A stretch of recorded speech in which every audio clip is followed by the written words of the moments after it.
As I walked into the room on my first day at work at Sunshine Daycare, I noticed something was different. There was a child rocking in the corner, a little girl sniffing everything she touched, and a boy walking around reciting lines from Legends of the Hidden Temple. Did I mention the one who ran out of the room so the counselors had to chase him? I had walked into a whole new world. This was my first encounter with autism. Working with 7 children on the autism spectrum guided my decision to pursue psychology when I went to BYU, Idaho. I received my bachelor's degree in 2011. Having studied psychology, I was able to do many research papers on autism. Autism has always been something that has sparked my interest, but what exactly is it? It is a complex spectrum disorder that is characterized by impairments in communication as well as repetitive behaviors. According to the Centers for Disease Control and Prevention, about 1 in 88 children are diagnosed with an autism spectrum disorder. This disorder affects children and people all over the world. Therefore, there is a high chance that you will someday encounter someone with the disorder, or maybe you already have.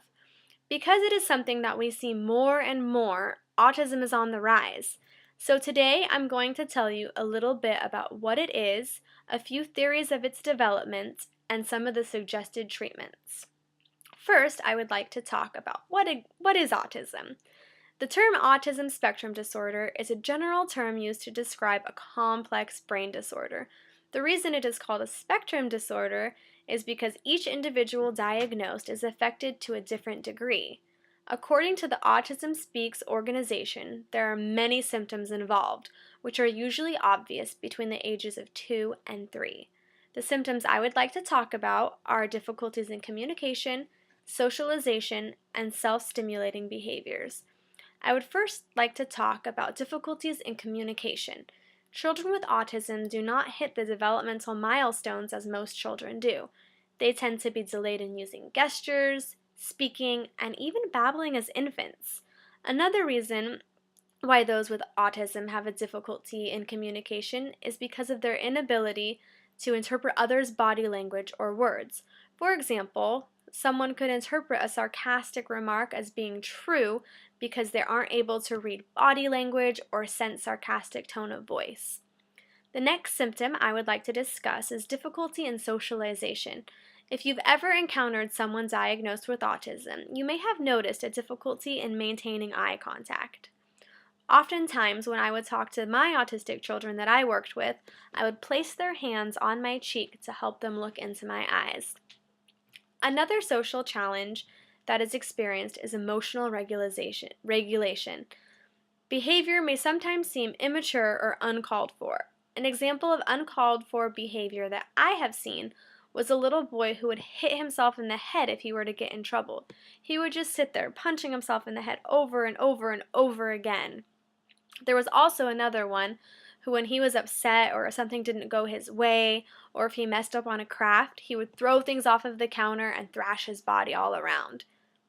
The last symptom I would like to discuss is repetitive and self-stimulating behaviors. The Autism Speaks organization defines these repetitive behaviors as flapping hands, rocking, jumping, twirling, rearranging objects, and repetition of sounds or phrases. Repetitive behaviors can be so extreme that they come in the form of fixations or obsessions in which there's a great depth of knowledge. I had one little boy who was fixated on Spider-Man. He ate, drank, and breathed Spider-Man. He even thought he was Spider-Man and would run around shooting people with his spider webs. He wore Spider-Man shirts and shoes. His backpack and lunchbox were Spider-Man.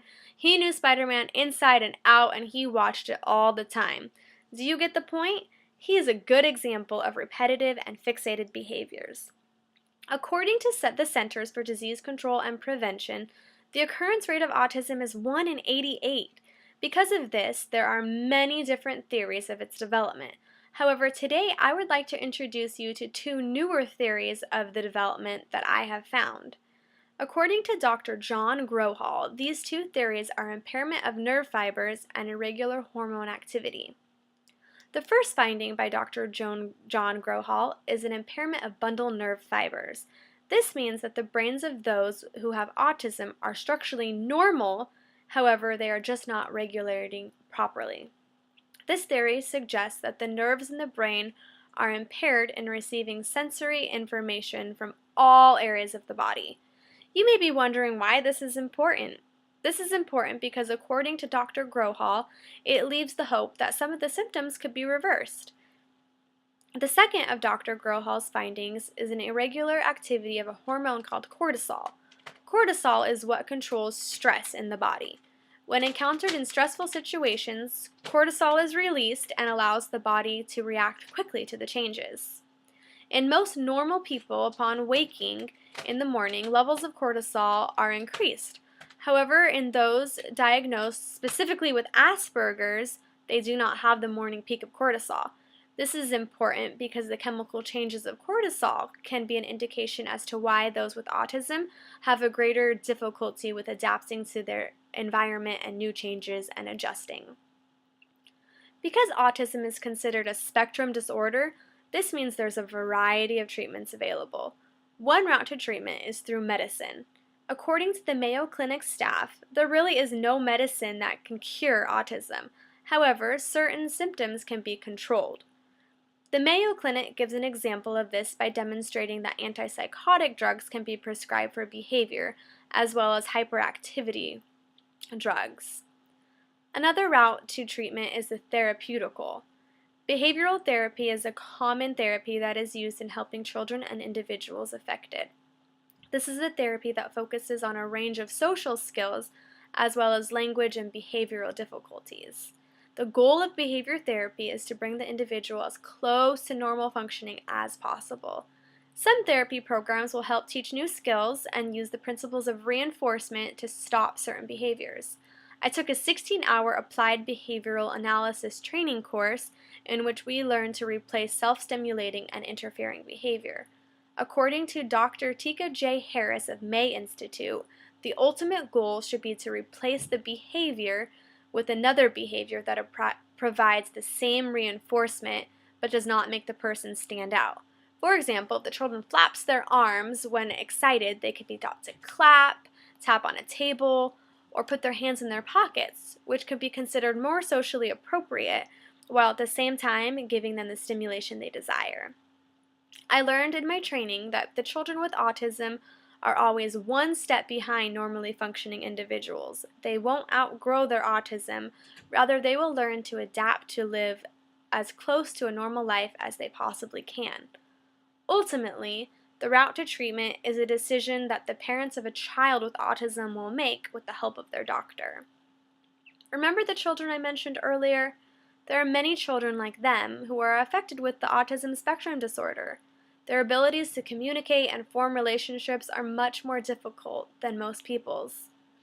Because it is on the rise, there are many theories to its development, including impairment of bundle nerve fibers and irregular activity of cortisol. The treatments for autism vary from therapeutical to medicinal. Both can be very beneficial.